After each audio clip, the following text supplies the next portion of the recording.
Some horrifying forest Reddit stories. I saw a deer with forward-facing eyes. It followed me home. I first saw the deer a week ago. My boyfriend and I went hiking last weekend. It was for our anniversary, and we finally had some time off work to spend some time with one another. My boyfriend, Aaron, was so excited. He'd grown up in the mountains, and so he loved the idea of us heading out to his hometown to hike. It was sweet seeing him this happy. We'd been in a bit of a slump in our relationship because of work. He'd been put on nights and I still worked days, so we rarely saw each other. We had tried our best to see each other at home, but it was hard. This is exactly what we needed. Some quality time together. "You're gonna love this place," he had told me in the car. I promise. God, I wish that was true. It didn't take us long to reach his hometown. Smooth sailing, all things considered. Traffic was light, sun stayed up throughout, and the tunes were on point. It was your standard rural town. It was quiet and reserved. The place adorned with adorable little mom-and-pop shops and a miniature fountain in the center. We found this cute little cabin on the outskirts of town. It was small, but unbelievably cozy when you put the fire on. One thing that stood out to me was that the place was littered with huge pine trees. Aaron told me how proud he was when he climbed one of them as a kid. I shrugged it off. I mean, it's a tree, but oh my God. I understood how amazing of a feat that was now. These things were massive. They pierced through the clouds like giant shards of green. My neck killed after watching them for so long. I had never seen trees this big before. It was like they kept rising and rising and never stopped. There were tons of snowy mountains too. They encircled the town like a mighty wall, protecting it from outside dangers. It was simply breathtaking.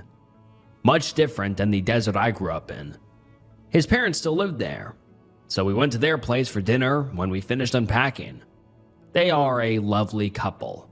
I hadn't eaten that well in a while. His mom made a spicy meatloaf and I ate so much of it. I had to pop my belt afterwards. Aaron couldn't really handle the spice, so it was hilarious seeing him gulp down liters of water in between each tiny morsel. His face was flushed after. So was his dad's. They looked so much like each other. Once dinner was finished, we all sat in their living room, nursing glasses of wine. Aaron drank the rest of his water. We left around 8 p.m. I can remember it because we wanted to head back before it was totally dark. The sun was setting, plunging the streets into shadow. The moon had been up for a while and now it had begun to shine beautifully against the darkening blue of the twilight sky. Street lamps hadn't been switched on yet, so we had to drive slowly and be on the lookout for people or animals. The lights from the shops became pinpricks in the rearview mirror, and eventually we reached the western outskirts of the town. I was lucky that Aaron knew the roads inside and out. I would have crashed as soon as we reversed out of his parents' driveway. We were quiet on the trip back. I think we didn't know what to talk about. "Well, I'm full." Aaron's voice broke the silence. "Yeah, me too." I gave a soft laugh. The car was noiseless again before we both spoke at the same time. "Are you okay?" We matched each other. For the first time in a while, the pair of us laughed together. It was gentle but genuine. It was nice. "Yeah, I'm okay," I giggled. "You?" "Yeah, not bad." Aaron chuckled to himself, hands relaxing on the wheel. The silence wasn't as tense anymore. We knew we were tired. That's all. "The trail's going to look so pretty tomorrow," he chirped, that big smile of his returning to his face. I was going to say something when he immediately stuck his arm out and hit my chest, creating a barrier to hold me back. He stomped his foot on the brake, hard. He had held his arm out across my chest to keep me from plummeting forward into the windshield. It was so abrupt. I fell into his arm and had the air knocked out of my lungs. When the car jolted to a stop, I snapped backwards against the seat, narrowly avoiding banging the back of my head into the headrest. Aaron's arm was still shielding my chest when he fell backwards. Luckily, his head missed the headrest like myself, and he slowly leaned his neck back to put his head against the leather. We sat there, panting after the sudden stop. Aaron was looking forward, eyebrows furrowed and his mouth contorted into an open scowl. Came out of nowhere. He muttered under his breath. I stared onwards, eyes fixated on the object in the road. It was a deer. She was an average doe, antlerless, and she had pretty white freckles dotted on her back. She wasn't looking at us, though. Her head was facing the road ahead of us.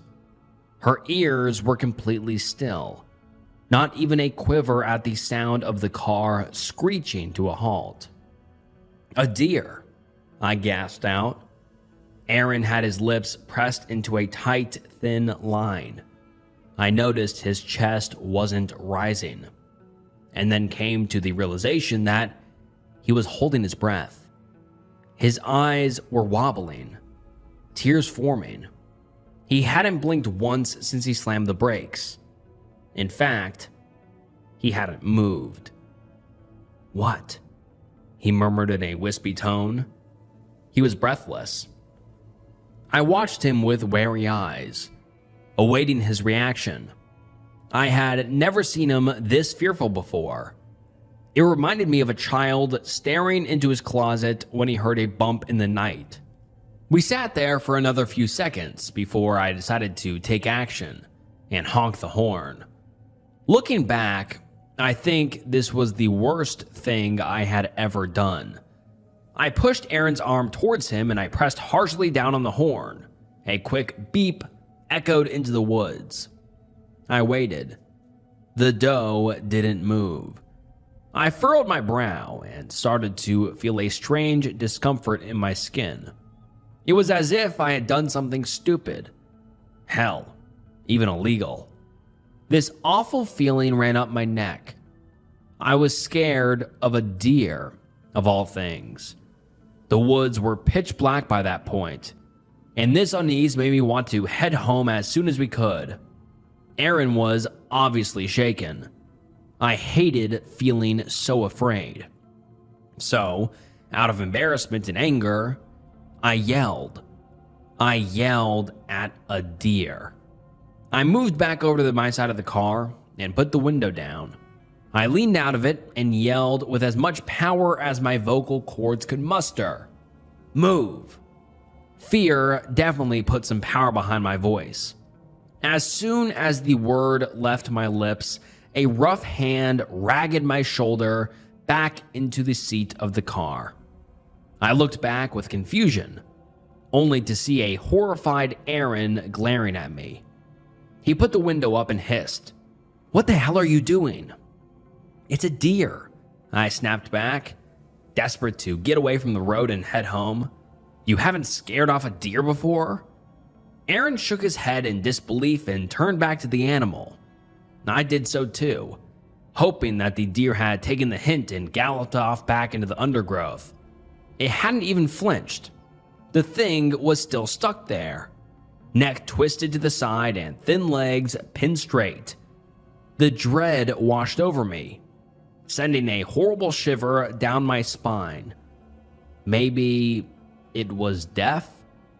Then, as if it had heard me think, the deer ran off in the most awful way possible. It made me recoil so far back in my seat I was practically moving the chair back. It kept its legs straight and lobbled back into the bushes, like a crappy stop-motion movie. The deer kept its head facing away from us, bobbing back and forth. It looked like a spring bouncing around after you pull it back and let it go. It was jarring, seeing an elegant creature moving in such a disjointed way. It was slow too, taking its time to carefully plod back into the woods. Aaron and I looked at it disappear into the abyss of the pines, wide-eyed with disgust. He continued to stare at the animal before I had to shake him out of whatever trance he was trapped in. He shook his head and thrust the car into first gear, the pair of us eager to get into the cabin. It took another 10 minutes for us to reach it. Aaron was driving slightly above the speed limit, but I didn't blame him.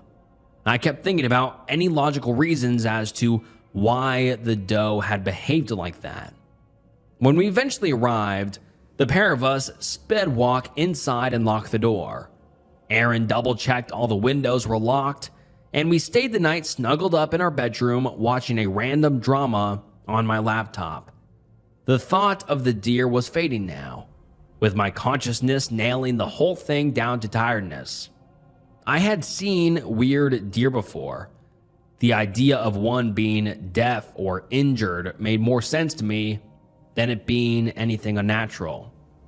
It was our anniversary tomorrow, and that was the main thing on my mind.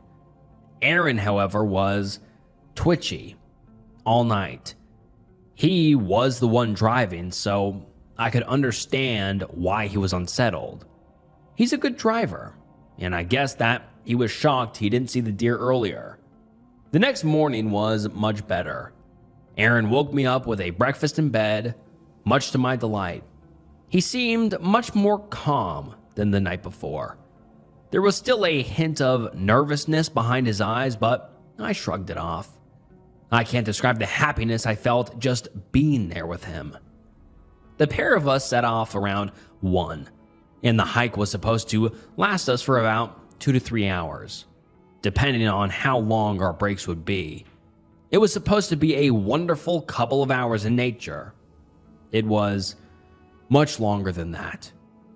We told Aaron's parents that we'd be done by 4, and that we'd left a key under the doormat outside. We also told them which trail we were heading on, so they knew where we were if the worst case would happen. They then told us to look out for mountain lions, and we assured them we would. I was eager to get out there. Despite last night's events, it had been a while since I went hiking, but with Aaron by my side, I knew it was going to be a safe but fun trip. The first half of the trek was perfect. We walked around the forest, the great pines covering the mossy floor in shadow. The place was teeming with life, with squirrels dashing past our heads in the trees and birds chirping sweet songs in our ears. Aaron tried whistling back, to little response. "Guess my pitch is off," he chuckled. I gave it a go, and surprisingly, a couple of birds twittered back. Aaron feigned shock and snatched me up, before running with me down the trail, shouting, "You can have her, and she's mine." I was in complete stitches and laughed even harder when bewildered hikers walked past us, eyebrows raised and some giggling at our frantic display. At the end of the first half of the hike, we were rewarded with a scene of a beautiful lake. It was around there we stopped for a quick break. We sat on the side of the trail, watching the sun shimmering on the surface of the water. There were people all over it. Some were on canoes, some were windsurfing. Quite a lot of people were actually swimming. I could see their little heads bobbling around in the water. I think I took 20 pictures of the place. We stayed there a while before we set off back down the trail. The sun wouldn't go down for a while, so we took our time.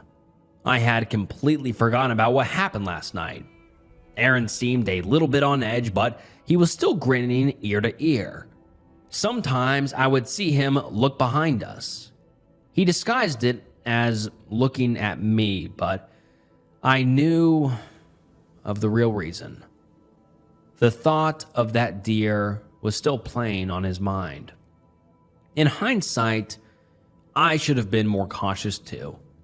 Aaron lived here all of his childhood, so he knew what was normal around these woods. If Aaron was still anxious, I should have been too.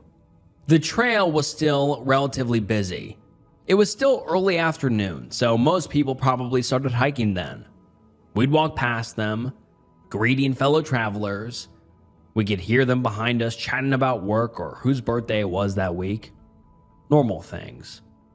We had less than half an hour left on our way back, and Aaron texted his parents to let them know. I looked up at the pines. The sun's rays tried their hardest to shine through the dense needles, showering the floor with little pinpricks of light. Then I heard a voice. It came from somewhere. I originally thought it came from in front of us. It could have been a hiker coming up the trail. The voice was faint, hardly above a whisper, although I would call it more of a groan. It was a rattling sound. I didn't think anything of it and waited to see who was walking up the trail.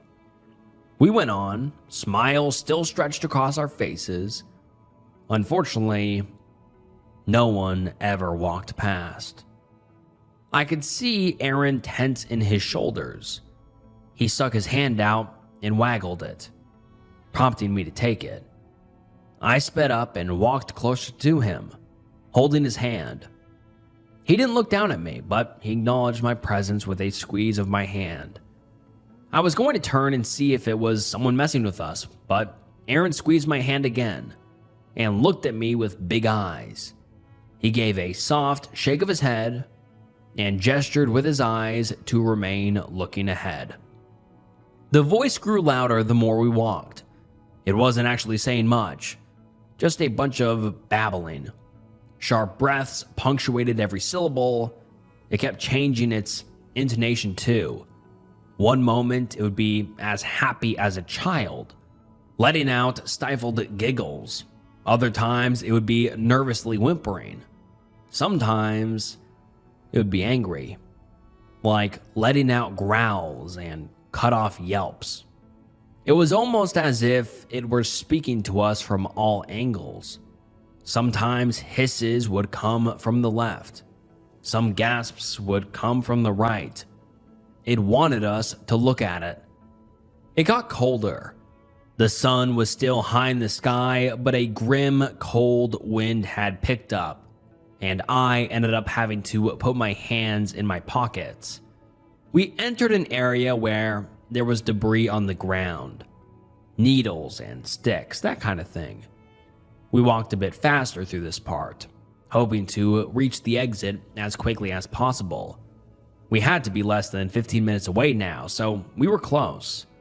Along with the crunching underfoot, the voice followed us. It was actually getting more vocal now, yipping and letting out whoops. Couldn't tell if they were happy screams or annoyed ones. It was close to us though. Horribly close. A rancid smell had started to permeate the air. Rotten meat with a hint of ammonia. Last time I smelt something like that, I went camping with my dad.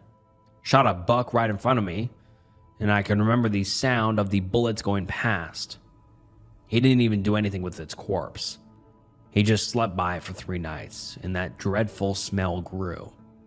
I didn't sleep a wink. Instead, I watched it every night, imagining it jerking to life and taking its revenge. At the time, I wanted it to. It was one of the last times I ever went camping with him. Thankfully, old drunk. The crunches were clear, coming from all sides. I wanted to look, I really did. Aaron, however, kept a hand on my back and was almost pushing me along. So I kept looking forward. I wanted someone to come past us, a regular person, just so we had some company, to prove that this wasn't real. Then, we found out where the voice was. A loud snap of a twig echoed from right behind us. It caught us so off guard, we halted to a stop. Whatever was following us did as well. My heart hammered hard against my chest. It had been behind us the entire time. It had ceased its warbling and now was completely silent. There was no breathing. Nothing. I looked over at Aaron, pleading. He looked at me back, eyes locked on my face. His breathing went quiet and he mouthed, "Don't," to me. I returned my gaze to the road ahead and swallowed. I saw a marker on the left of me. We were close and could probably sprint to the exit. I was running through each of the signs and where they were when I heard a sound that sent an ice-cold shiver down my back. Aaron. The voice was so horribly familiar, yet so alien. It was my own voice, deep and gravelly. It was like whatever was behind us drawing out the sounds, testing its ability. Aaron bristled at the sound with a grimace. It sounded so much like me, except it was throaty and aged. It tried again with a higher pitch. It sounded more like me, but just not quite. The foul smell lingered, almost making me gag. It smelt so pungent and strong. I believe now that the smell was its breath. We didn't really smell anything like that before the voice came, and it must have been so close to us we had began to pick up on the scent. I don't know. My eyes made their way to Aaron's, who was looking back at me with a fear I had never seen before. He mouthed to me, "Run." That's all I needed. Before Aaron could react, I had already began sprinting down the trail, running as fast as my legs could take me. I jumped over the roots of the tree, trying not to fall. I heard Aaron behind me, his feet stomping against the ground. Soon, my legs were aching and my heart was desperately thudding, trying to keep up with the fact that I had sprinting for a while. I'm a desk jockey and do zero cardio, okay? I ran and ran and ran. I kept frantically looking for the markers. Hell, I was looking for the exit. Nothing but the endless rows of pine trees and the odd bushes dotted around. I had to stop. I didn't know where I was, and the sounds had gone quiet. Surely it would be okay for me to turn around. So I slowed to stop, legs wobbling from the adrenaline. I turned around and scanned the area. Aaron was nowhere to be seen. I had lost him.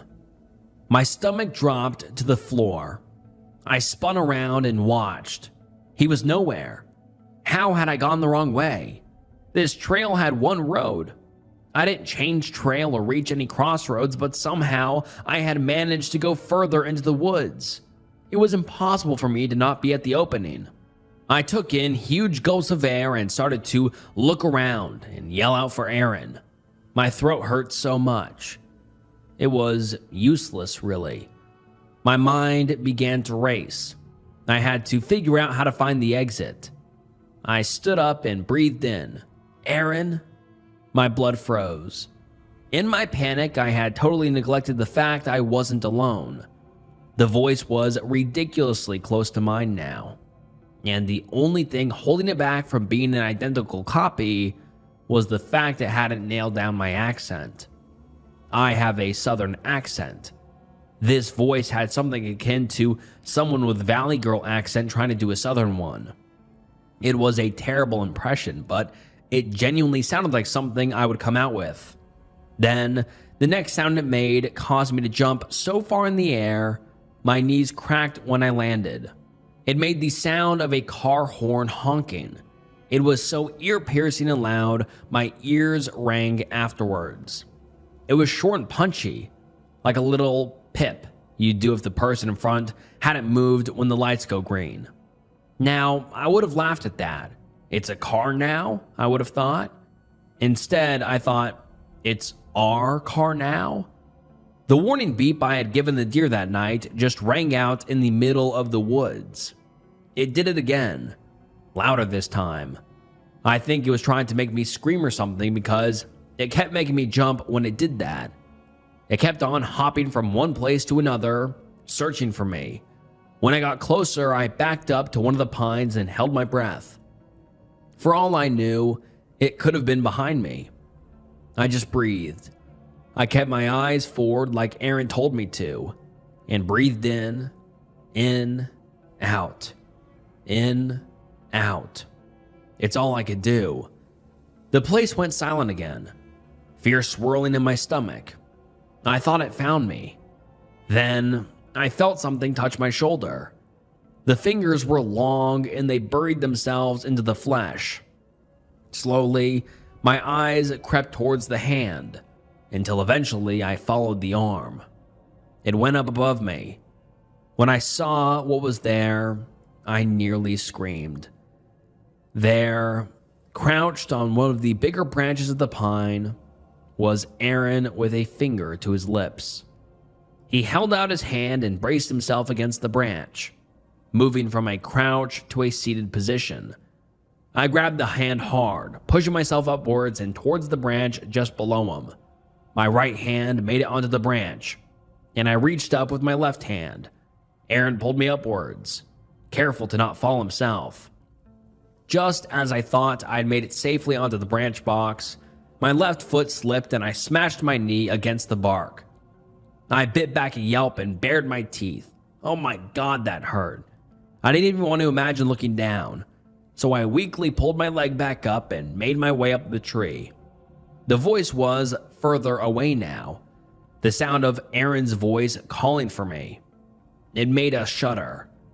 Eventually, we made it to a branch high enough to be safe and thick enough to hold us. We could see the ground through the gaps of the needles. I took a seat and looked at my knee. Blood made my blue leggings go a vile purple.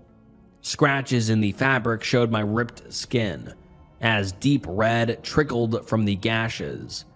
It stung like hell. Aaron placed a hand on my lower back and kissed my forehead. I fell into his touch and put my head into his neck. Wet dribbles of tears dripped into my scalp. Aaron was crying. He was always the more emotional one out of us. We established that quite early in our relationship when Aaron had held me, bawling over a nature documentary where a lion took down a gazelle. That was our second date. I can remember how I stared at him with disgust. A few years later, and I still do, but now I hug him back and laugh. Growing up in a poor household teaches you to control your emotions. One wrong look and shit hits the fan. I guess that's what drew me to Aaron in the first place. He did stuff like that, and nothing happened. His parents would chuckle instead of screaming at him. It was the nicest kind of weird I have ever experienced. The voice had rounded back to our tree, and it was back to mimicking me. Move. Once again, using what I told it last night to coax us out. It did this for about a minute, and then we saw a flash of a brown blur speed past the tree. The blur waddled backwards, reversing. Then I saw it. This deer wasn't a deer. We established this, but it didn't make the reveal any less horrifying. It didn't look at us, and was looking deep into the forest. Then it heard something and faced our way. Its eyes weren't on the sides of its head. They were at the front, like a predator, like a human. They didn't look human. They were regular deer eyes, which I feel made it worse, small and beady. The sun was just setting, so the last bits of light reflected off the eyes. Once darkness began to hit, they changed. In the light of the sunset, I squinted and saw how it shook its head around violently. It looked up in an instant and faced away from the tree. Then it turned, and I saw how its eyes were blown out. Visibly, they had grown a lot, and now they were almost black. Better for searching. It spun around again and leapt off into the undergrowth. I heard a roaring sound before I heard a voice I didn't recognize. It was a little boy. Aaron! Aaron let out a gasp and slapped his hand over his mouth.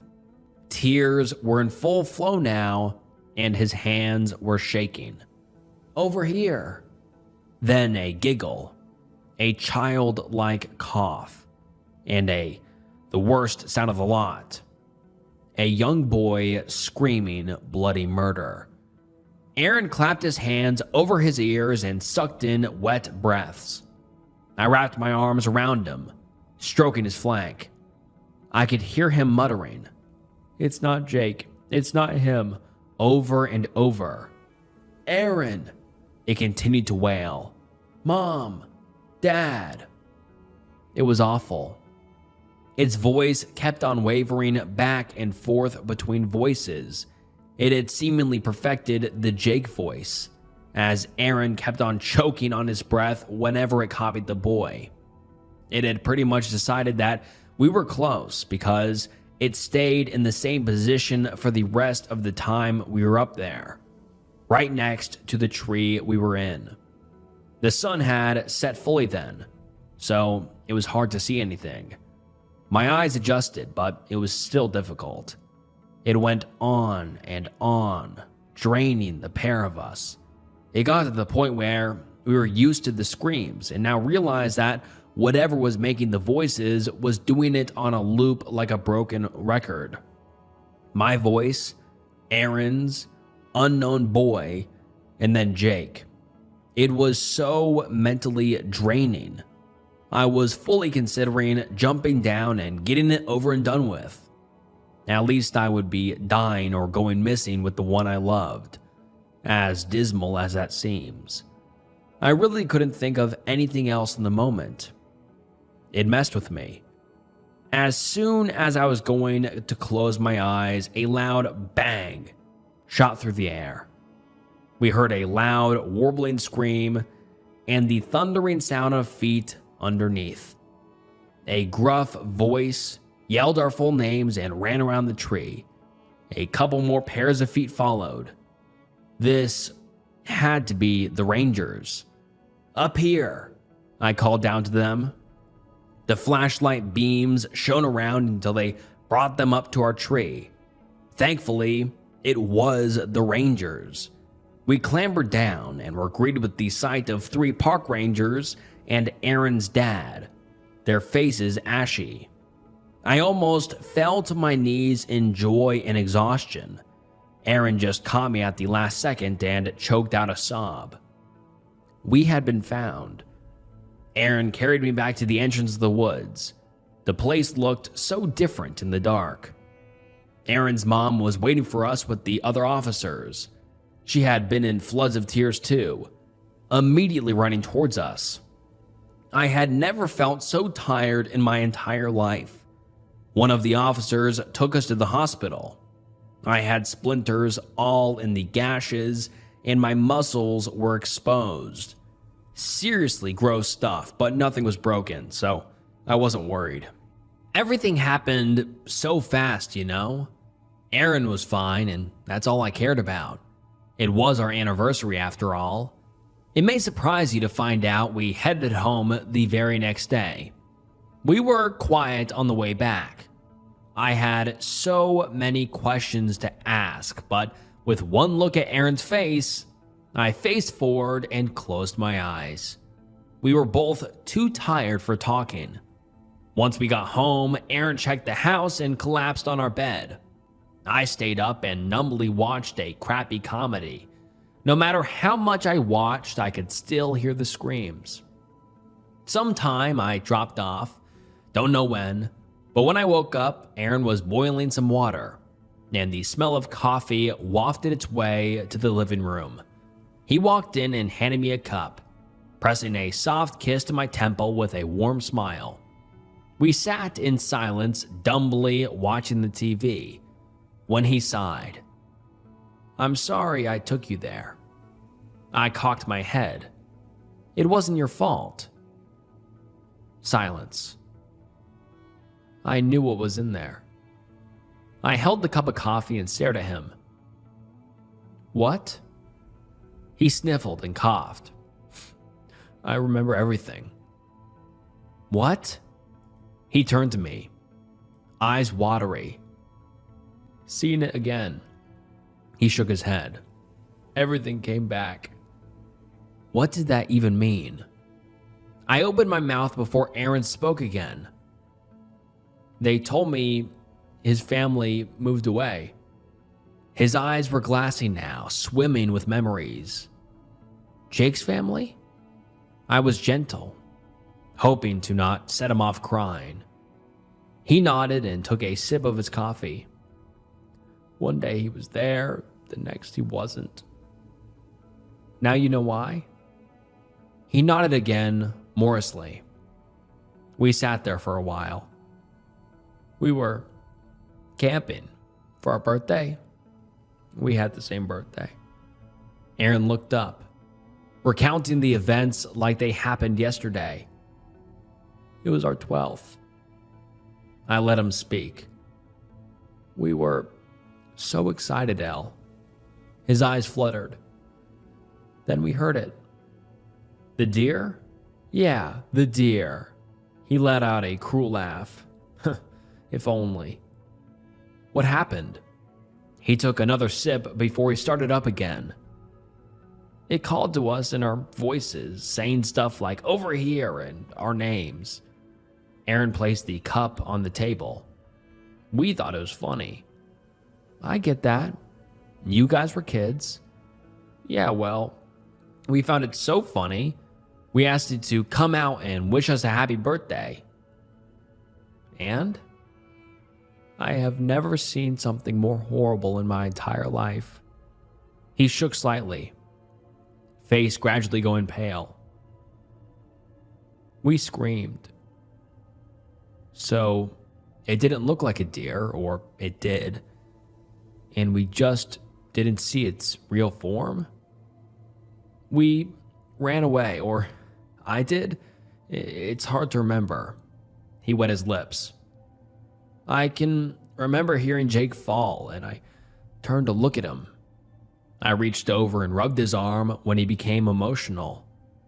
He brought a hand up to his lips and stared at a corner of the room. I ran over and tried to pull him up. He gasped, and it just batted me away like a fly. His eyes were downcast. There was so much blood. He looked at me to respond, but I didn't and let him speak. It dragged him away, and I ran so far, ended up climbing a tree and camping there for a while. How long? He shrugged. All I know was that I sat there until the sun went down and the noises stopped. Then I ran home. You tell your folks? He nodded sheepishly. They told the police, they went and checked it out, found blood and blamed it on a cougar. He forced out a laugh. Huh. Then it spoke to me. It spoke to you? I was leaned forward in my seat now. Yes, when I was about to drift off to sleep. He lowered his voice to a whisper. I'll come back to you. Then you can join them. I swallowed it thickly. Why hadn't it come earlier for him? Was he trying to ripen him up? It just made me feel sick. Did you see it again? No. I stayed out of the woods, and it didn't bother me anymore. The air was thick, hard to breathe. It must have used this hike as a chance to take him. I could have saved him. You were a kid, Aaron. So fucking what, he snapped at me. I could have saved him. Could you? He paused and watched me intently. His eyes bounced from one side to the next, seemingly going through every possible outcome.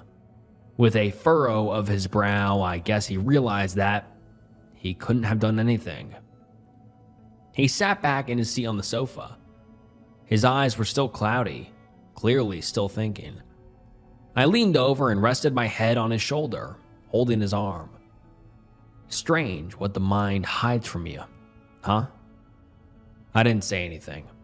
I mean, what can you say to that? We tried to get on with our lives. I went back to work, so did Aaron. We acted like we had the best anniversary of our lives, because what else could we do?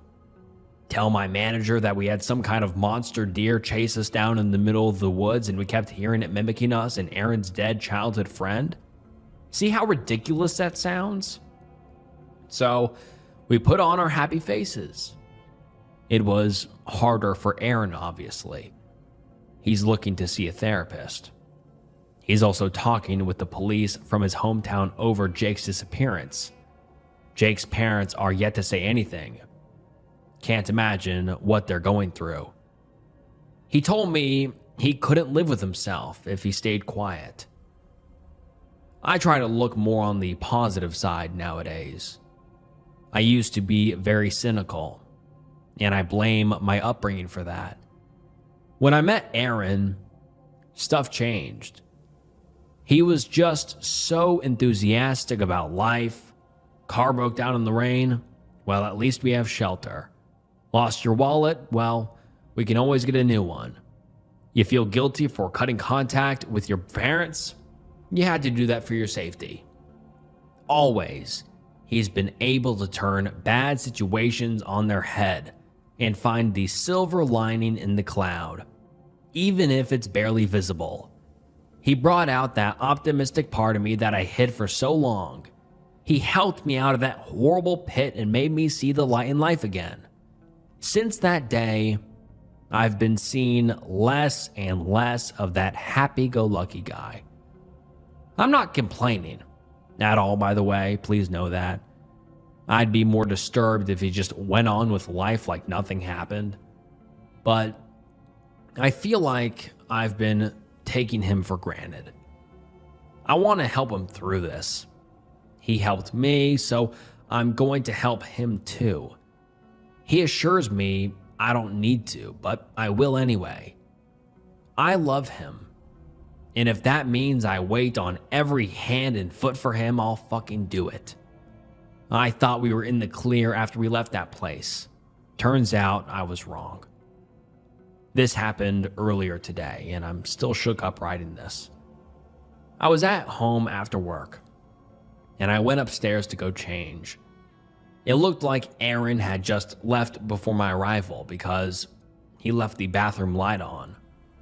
I was about to flip the switch when I saw something.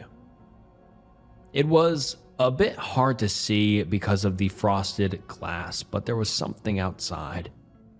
It was a dark, fragmented blob. I was tempted to open the window to see what it was. I mean, it could have been a piece of clothing that had came into the backyard. Suddenly, a shiver ran down my spine and I writhed in my spot. I halted and watched the blob. It was completely still, which put doubt on my clothing theory. It was quite windy outside, so the clothing would have wafted around or flown off. This thing stayed deathly still. It had 4 little stumps under it like table legs. Maybe they were legs. Cats often came into our yard, with the next door neighbor having 2 of them. It looked bigger than a cat, though. I blamed the frosted glass for the distortion, but that theory didn't last long either. The thing began to move. It lifted each of the stumps one by one, which now solidified my belief that this was indeed an animal, and then crouched down. Then, much to my horror, the thing lifted itself up onto 2 legs, body rising high into the air. It stood straight up, the stumps now longer. What the hell?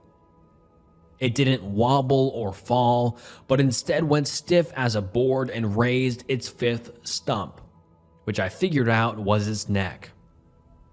So this thing was either staring away from me or directly at me. It was hard to see, but I think it was looking at me. Then an awful thought came to my mind. It couldn't be that deer. It couldn't. The thing and I were just staring at each other, and I seriously hoped that it couldn't see me. Then I realized something. I had the bathroom light on, and I was standing at the window. It could definitely see me. Thoughts of the screaming and hollering from that night played over and over in my mind. Had it followed us home? My body tensed up and refused to breathe. I had gone very much into prey mode, and I was now trying my best to hide myself, which, let's be honest, isn't going to go down well when you're stood under a spotlight. I don't know how long I stayed there. After a while, the thing gave up, and whilst still on its hind legs, it staggered off into the bush behind the house. I cried. I cried so hard. I ended up squeezed into the corner of the bathroom, shaking like a leaf with tears running down my cheeks. I can't remember the last time I cried like that. It must have been when I first moved in with Aaron, and that was a long time ago. After this release of pent-up emotion, I pulled myself together and called Aaron. I gushed, spilling everything to him. I thought we'd lost connection because he was so quiet. He eventually told me he'd be home soon and that I should start to pack a bag. I didn't have any time to respond before he hung up, and I was left baffled. When he came home, he came into our bedroom and started piling clothes into his duffel bag. "Where are we going?" I asked, staring at my boyfriend in surprise. He had never been this serious before. "I'll tell you in the car." He didn't even bother looking away from his bag. "Babe, what's going on?" "Shh." He shushed me sharply. "I'll tell you in the car." I went back to folding my clothes and chucking spare glances at him. His face was completely blank and his hands were working on autopilot. We left the house that evening, as soon as we packed. Is it bad to say that Aaron scared me a little? I had never seen this part of him at all. It was almost like he was angry. We got settled in the car and he pulled out of the driveway. "Are you going to tell me where we're going now?" He stayed quiet and faced the road. "Aaron." I was getting irritated now. He pursed his lips and flicked his eyes over to the rearview mirror. "Aaron, will you answer me?" "Shut up," he hissed, eyes bobbing from the rear view to the windshield and back again. I sat there speechless. That was the first time he had told me to shut up and meant it. There wasn't any venom behind the words, and I didn't know what to make of it. So I did what I'd learned to do when people were pissed off. I stayed quiet and, much to my shame, I disassociated. He was stressed and I was making things harder. I think I must have disassociated for about an hour before I felt Aaron squeezing my shoulder. We were outside a dive bar. I had no idea where we were. "You okay, sweet?" He was rubbing into the meat of my shoulder, face full of concern. About an hour of time lost. I heard him call my name and I woke up from that familiar trance. Where are we? It was the only thing I was thinking about. Let's get inside first, yeah? Something in me just snapped. What was this? "No," I bit. "You tell me right now, Aaron." He threw his head back against the headrest inside. "Can we just get inside, Elle?" "Aaron, please." I stared right at him. "I'm scared." It was rare for me to say that out loud. Aaron knew that. He quickly looked around all the car, peeking in the windows before he turned to me. He beckoned me close to him, and I obeyed. Then he whispered something in my ear. It might still hear us. I had a full body shiver and made my stomach fill with dread. So, we need other people to block out conversation? I whispered back. He nodded. I understood, even if it sounded bizarre. We grabbed a bite to eat and sat in the middle of the booths, multiple families chatting beside us. Finally, we could talk. That leads me to now. I'm sitting in the car. Aaron's driving. In the span of a week, my life has been turned upside down. Life was good. It was good. I was with the man I loved and away from all the shit in my life. My parents were out of my social circle, and Aaron's family took their place. My life was good. Now we're running back to his hometown. It sounds stupid. However, there are a couple of reasons for this. Number one, home isn't safe anymore. That thing knows where we live.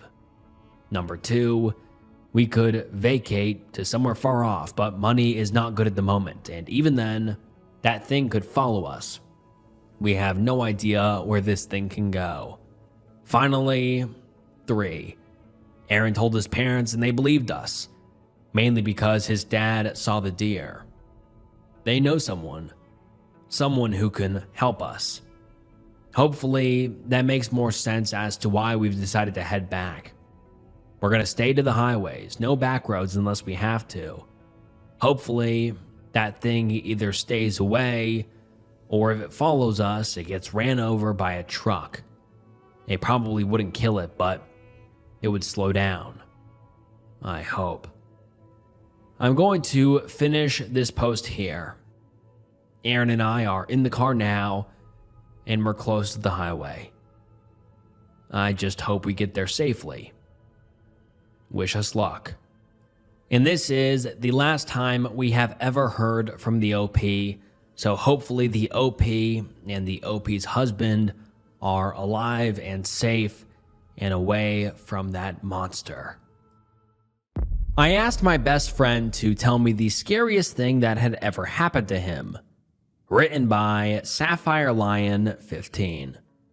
Nate and I were at his parents' cabin in Ontario to celebrate the start of summer. We'd both taken a week off of work and planned a 4-day vacation of nothing but hiking, biking, canoeing, and enjoying a break from our hectic lives in the city. I honestly don't remember much of the vacation itself. It was a lot of fun, sure, but we did so much of the same stuff that it's all sort of a blur. Whenever I think of that trip, the only thing that I can remember is that conversation. Probably because I want so desperately to forget it. We'd finished a simple but tasty dinner of hot dogs and potato chips. We both wanted beers, but we'd blown through what we brought with us.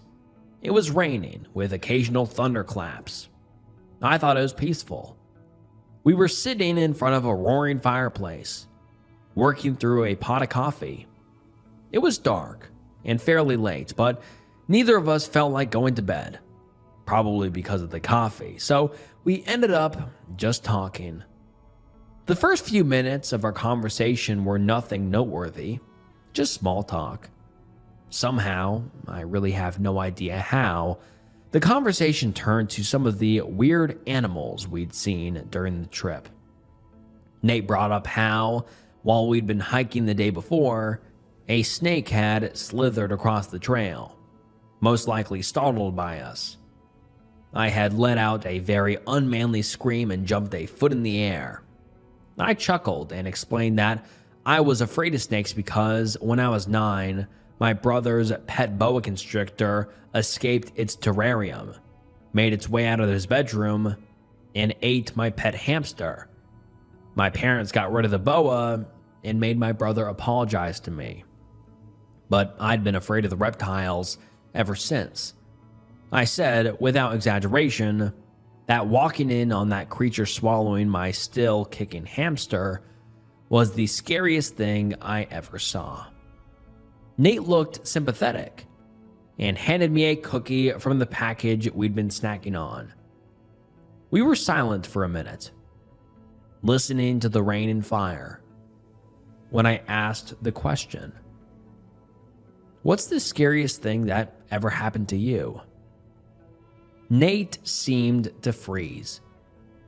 I wondered for a moment if he hadn't heard me.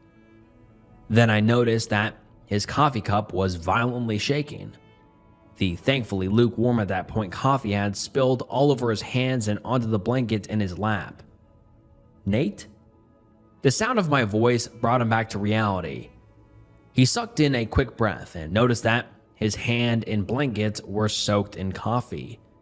He frowned and got up, swearing at the spilled coffee. "I'm sorry, no, I'm sorry. I didn't know you'd, freeze up like that. You don't have to tell me if you don't. No." He was so blunt that it surprised me. He'd gotten rid of the ruined blanket. It was a cheap one anyway. Wiped off his hand and refilled his coffee cup. He came back and sat in his chair facing me. We'd been friends for years, but I'd never seen him look so grave. It's been years since I thought of it. The scariest thing that ever happened to me? As much as I want to, though, I'll never forget it. Do you want to talk about it? No, but I will. I need to. Just remember something for me. I'm not making this up. I couldn't if I tried. This isn't some campfire ghost story that happened to my brother's friend's sister's mailman or anything like this. I'm not making this up, okay? I nodded. Despite his warnings, my interest had tripled. He sighed and took a long sip from his coffee. He turned and faced the fire. He didn't look at me once through the story. I asked questions and he answered every one, but he never turned away from the fire. I was 17 and feeling like I was the king of the world. I just paid for, with my parents' help, a used but nice red pickup truck. One of the prettiest girls in my school was my girlfriend. I had just gotten a letter of acceptance to my dad's alma mater. I thought things couldn't get better. To celebrate, Sabrina, my girlfriend, our friend, AJ, and a lot of our friends threw a party. I don't really remember it, but it's where I first heard about the old Raindrop Inn. The Raindrop Inn? Yeah, it was some old hotel back in the 1920s or 1930s. No one knew the full story, but rumor had it that the town founder had built the hotel for his wife. That it had been her dream to live in a hotel. On the opening night, however, the founder found his wife in their bedroom, fooling around with a bellboy. She screamed when she saw her husband, and apparently she opened the balcony door and committed S-word. The founder never set foot in the hotel again and later sold it to the highest bidder. It was open for another 20 years. During that time, 18 people died in it. Most of them committed S-word via the balcony, just like the founder's wife. A maid who saw one of them jump says that the guest screamed, "Leave me alone," into the bedroom before she committed S-word. When the maid checked, there was no one in the bedroom. What about the other guests? The ones that didn't commit S-word? Only 5 of the dead guests didn't.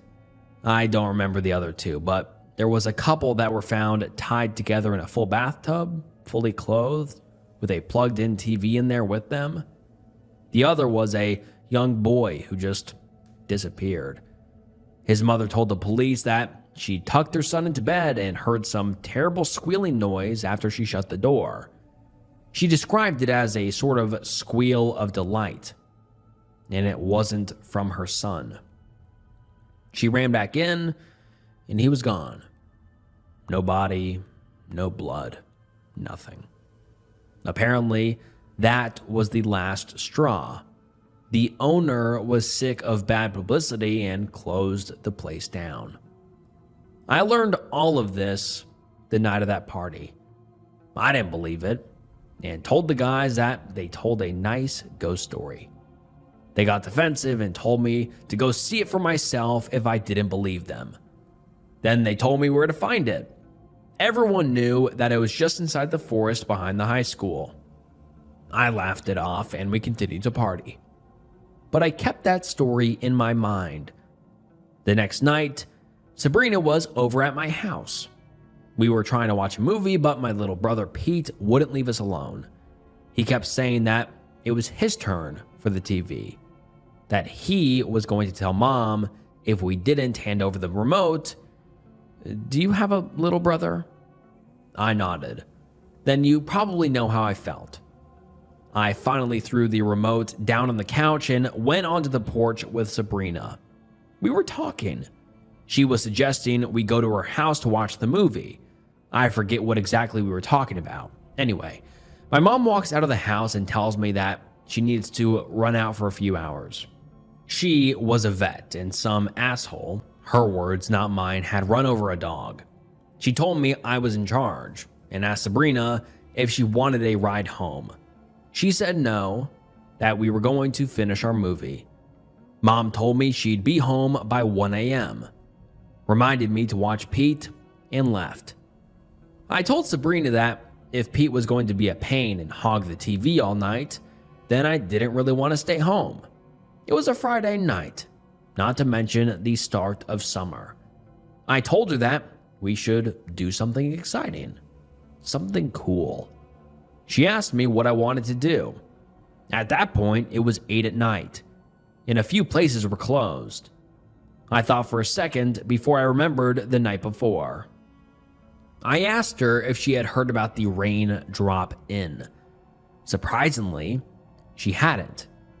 I told her what the guys had told me the night before. She listened, but asked when I was done why I brought it up. I told her that I wanted to go see it. She laughed at me. Very funny. I told her I was serious. If it was as close as the guys at the party had said, then we could be there and back before my mom got home. She was quiet for a second, then started to look excited. She'd always had a bit of a fascination with urban legends, and I knew that it wouldn't take much convincing to get her to go to the old hotel. But then her face fell again. You have to watch your brother. Remember? There's no way that he wouldn't tell your mom. I cursed under my breath. She was right. If Pete knew what we were doing, he'd want to come. The kid had read every Goosebumps book twice and loved scary stuff. If he came, he'd ruin the fun. And if we left, he'd tell Mom. Then I had an idea. When I was a kid, my dad got Pete and I into collecting these little Hot Wheels cars.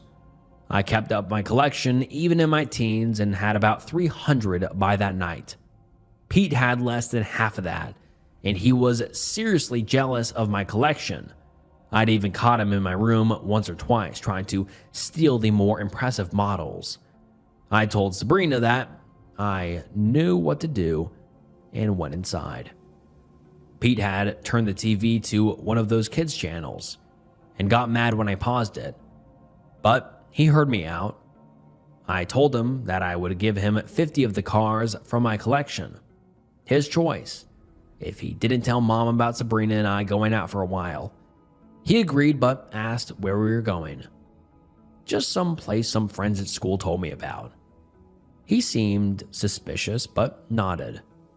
He then turned back to the TV and pulled his favorite red baseball cap down to his eyebrows, signaling that the conversation was over. I went up to my room to grab a flashlight and a jacket. When I came downstairs, the TV was off and Pete was gone. I assumed that he'd gone to his room and went back to the porch. Sabrina was annoyed that I'd taken so long, but then smiled and said she wanted to go. I turned towards my truck and was halfway to the driveway when Sabrina told me to turn around. I had left the front door open. I pulled my key from my pocket, shut the door, and locked it. But I was confused. I was sure I'd locked the door on my way out the first time. Hadn't I? I shook it off and went to the car with Sabrina. It was barely 5 minutes from our house to the high school, but we wasted 10 driving around, looking for the old, unkempt road that allegedly led to the raindrop. Finally, I parked my truck and we both got out. I turned on the flashlight and we walked out. Finally, Sabrina spotted it. You wouldn't notice it from a distance, as a lot of grass had grown between the cracks, but there was a lot of really broken asphalt that made a trail leading into the woods. We looked at each other and grinned. We were about to start when I heard a sound like a car door slamming. We both turned to my truck, but there was nothing there. I remembered then that I hadn't locked it, and pressed the button on my key fob. Sabrina, more eager now than ever, grabbed my upper arm and pulled me down the path. We walked for maybe 20 minutes before we found it. We both sort of froze when it came into view. I don't think either of us had completely believed that it was real, but there it was. It looked like it had once been nice. It was 3 stories tall. It must have been really well built if it was still standing after 70 years. 50 of them with no maintenance. Still, the age showed. The building was being strangled by kudzu, with every window being broken or having no glass at all.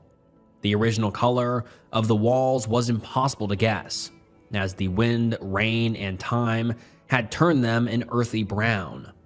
The roof was missing multiple tiles. There were massive cracks in the walls, and the front porch was sagging. To top it all off, we clearly hadn't been the first people to visit the place. Graffiti, written in neon orange spray paint, had been sprayed on several blank spots on the walls. Keep out, run, stay away, danger. Stuff like that was written whenever the artist could find space. We should have gone home right then and there. I was scared out of my mind, and judging by how tightly she was holding my hand, Sabrina was too. But we still wanted to go in. Maybe I was being stupid that night. Maybe I wanted to look tough in front of my girlfriend. I don't know, but we went in. The hotel was even creepier inside. At first glance, I thought it looked more like an old barn than an old hotel.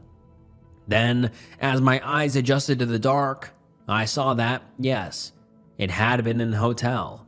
There was the front desk, covered in mouse turds. There was the lobby bell, so rusty that it would never ring again. The half-eaten couch, lopsided love seat, and upside-down chair had been the sitting area in the lobby. There was even a luggage cart buried under so many dusty cobwebs that it looked like a sheer white curtain had been draped over it. From holes in the ceiling, moonlight illuminated the room. "Well, this is inviting," Sabrina whispered. "You scared?" I whispered back, hoping she would say yes so that we could leave. "No," she responded, still whispering. I knew she was lying. You don't bury your fingernails into someone's shoulder if you're relaxed. "Are you scared?" "No," I lied. "Why are we whispering?" "I don't know," she said, speaking normally. "Do you want to try and go upstairs?" I did not. What I wanted was to get out of there, make a beeline for the truck, go home and wrestle the TV remote from Pete, but I didn't want my girlfriend to think I was a wimp. So I tried to look brave and nodded. The stairs were in surprisingly good shape, considering the state of the rest of the hotel. We had to dodge cobwebs, which hung from the ceiling of the stairwell like party streamers, but we didn't have trouble getting to the next floor. That's when things got really creepy. The first thing we saw when we got to the hotel's second floor was a lump in the middle of the floor. Sabrina glanced at me, and I walked over to the lump. I only took one look before jumping back in disgust. The lump was a rabbit, or it had been. It was dead, and I didn't have to be a doctor to see what had killed it. There was a hole in its chest the size of my fist.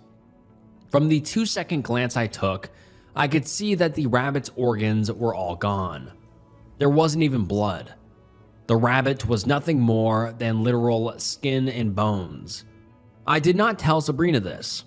I just said that the rabbit had been killed by something and that we should probably go.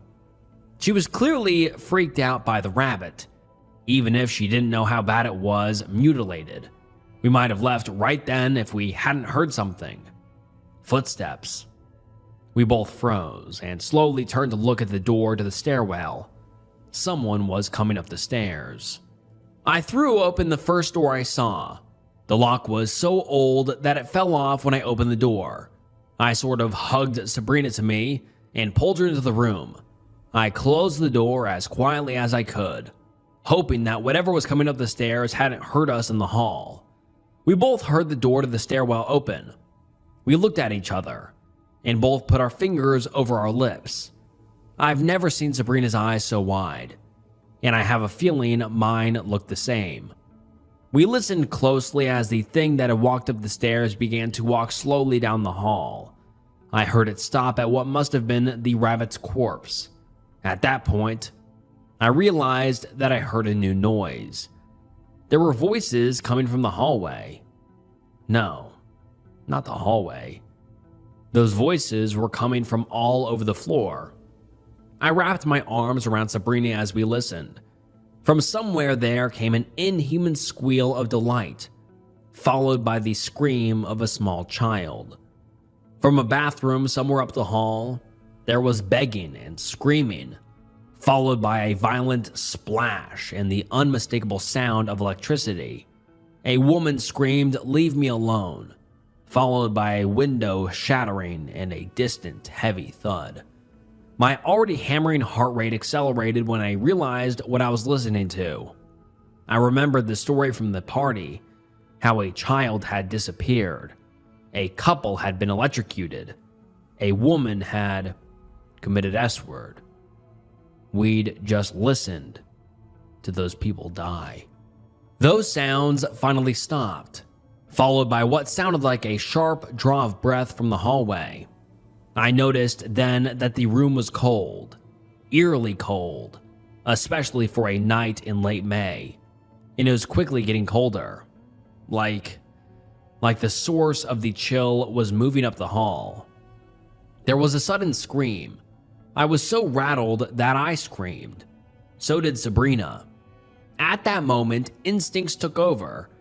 I forgot about looking cool and just wanted out of there. I grabbed Sabrina's hand and charged through the door like a fullback. It was so old that I actually knocked it off its hinges as I ran. I caught a glimpse of some shapeless white thing. I didn't look any longer than that, and charged for the door to the stairwell. Considering how fast I was running, I'm amazed that neither of us hurt ourselves as he rocketed downstairs. Despite my panic, I noticed something in the lobby I hadn't before. There was a pile in the corner. A pile of limp, furry bodies. They all had holes in them. At that point, I didn't want to see any more.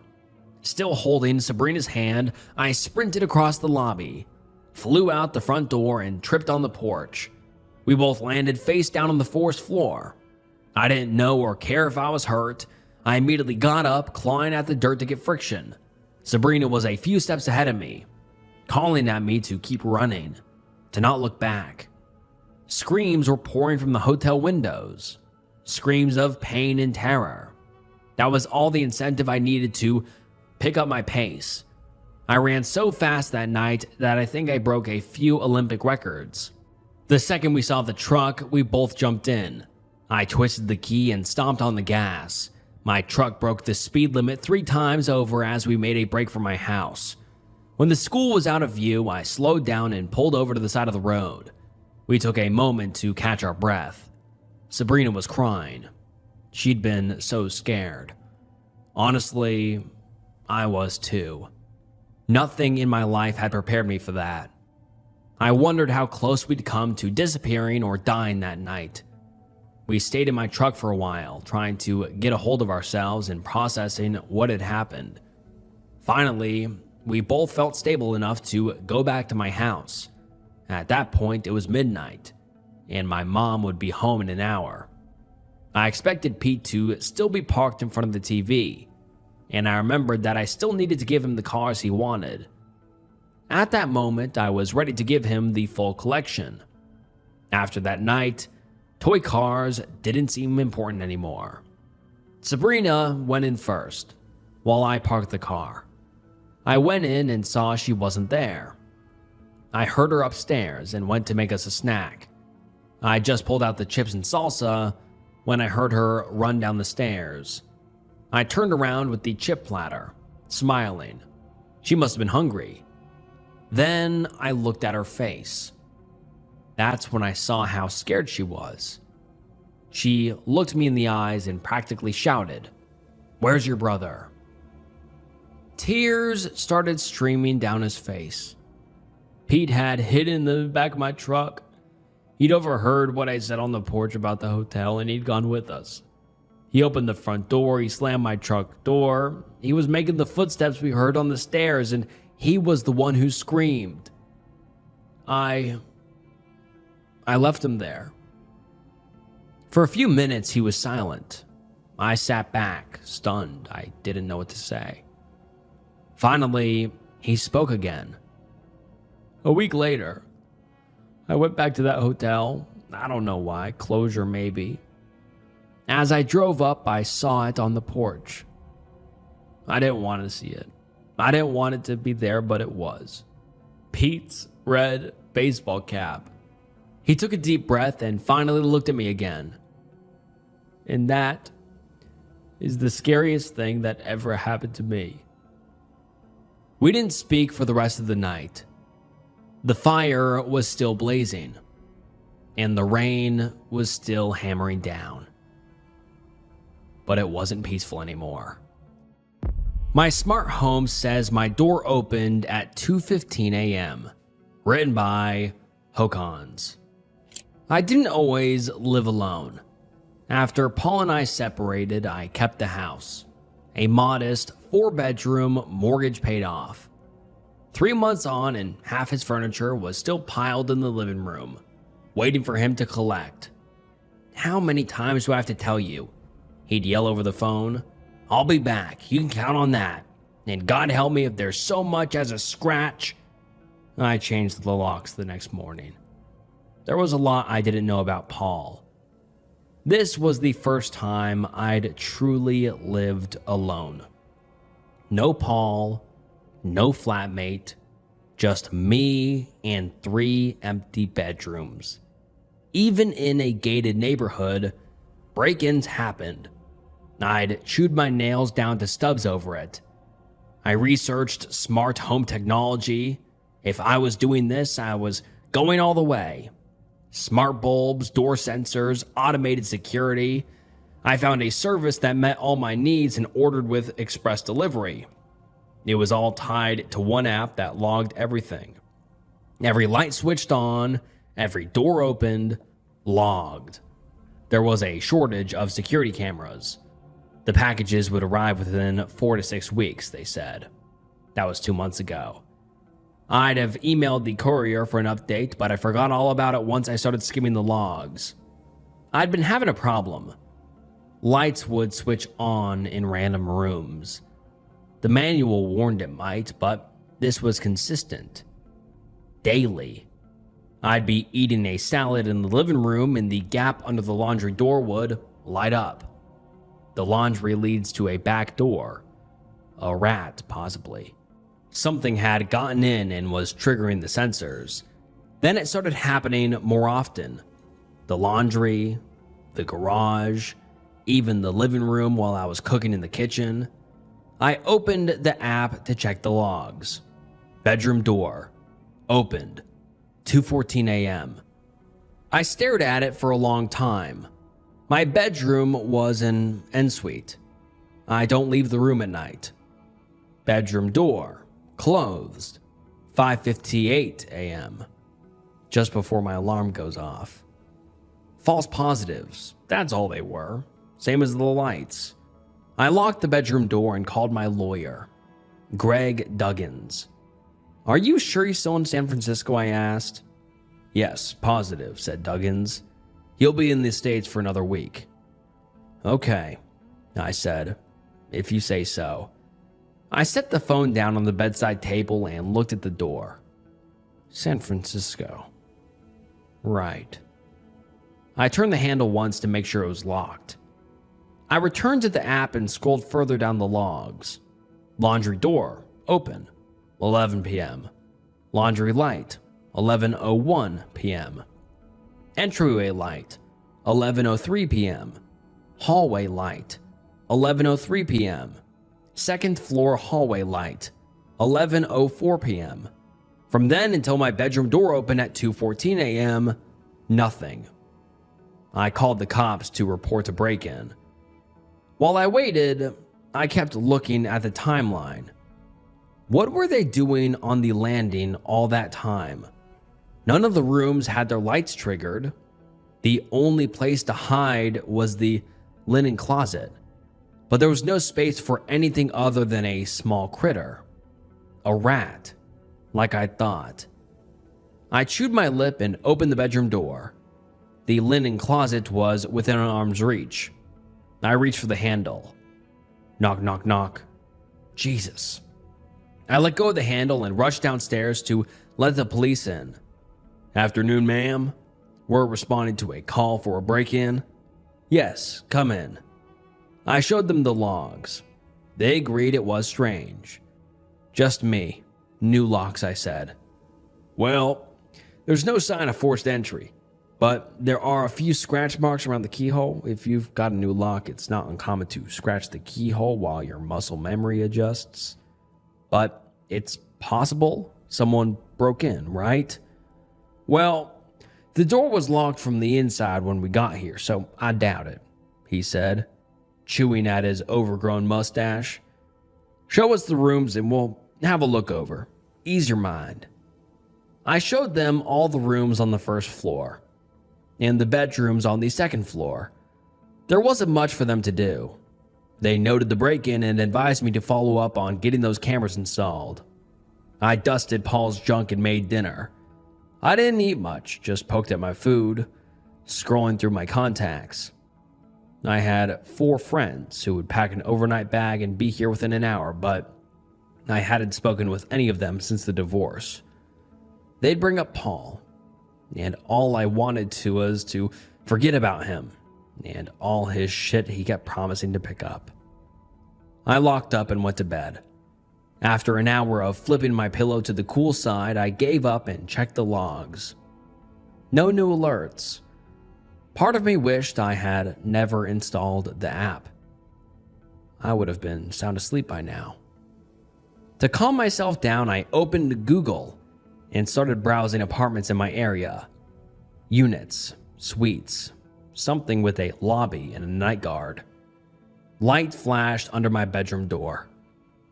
A notification blipped on my phone. Second floor hallway light. 10:58 p.m. I gripped the bed sheets. "Hello?" The light switched off. For a second, I thought I'd seen 2 shadows, spaced about a shoe length apart. I refreshed the page. No new logs. No other lights triggered. I got out of bed and pressed my ear against the door. Nothing. I used the app to turn on the hallway lights and looked under the gap. The shadows were gone. No one is there, I told myself. If someone were there, they'd be in the hallway. I'd see their feet, or they'd have gone to another room, which would have triggered the light. The only other area on the second floor was the linen closet, in arm's reach from my door. Did I ever check it? I gripped the bedroom door handle. Open, reach, grab, open. I cracked open the bedroom door. Bzzzt. Fuck. I slammed it shut. Bedroom door opened 11:05 p.m. Idiot. I opened the bedroom door and peered through the crack. Floorboards, wall, no shadows. I open it further, looking at the linen closet. Grab open, that's all. Then I can go to bed. I grip the handle. I've got a gun, and I will shoot. I lied. No answer. I'd been hoping there would be one. Then I wouldn't have to open the door. All right, it's your funeral. I ripped open the closet door. Sheets, blankets, a vacuum cleaner. A gap next to the vacuum that hadn't been there before. I looked closer. Something wet pooled in the corner. I sniffed the air. Ammonia. Urine. Light beamed up the staircase. Hallway light, 11:07 p.m. A shadow moved down it. Quick steps echoed off the walls. Entryway light, 11:07 p.m. Laundry light, 11:08 p.m. Laundry door open, 11:08 p.m. My heart was in my throat. I moved toward the noise, as if I'd convinced myself I really did have a gun. I stopped at the landing. Hey, I saw you. I went down. All the lights were still on. Paul's furniture cast long shadows across the living room. The shade on his lamp turned slowly. Both laundry doors were open. I could see through to the side yard. They'd left. I stood in the laundry doorway and looked out at the side yard. My phone burned in my hand. I'd been squeezing it. No way of knowing who was in my home. I moved to close the door. The smell hit me again. Stronger. I looked back towards the stairs to the linen closet, right outside my bedroom. I hadn't checked it earlier. I had my hand on the handle. I thought about the hours where nothing had triggered. The time I spent lying in bed. The time they spent crouched in the linen closet, right outside my door. Listening. Waiting for me to go to sleep.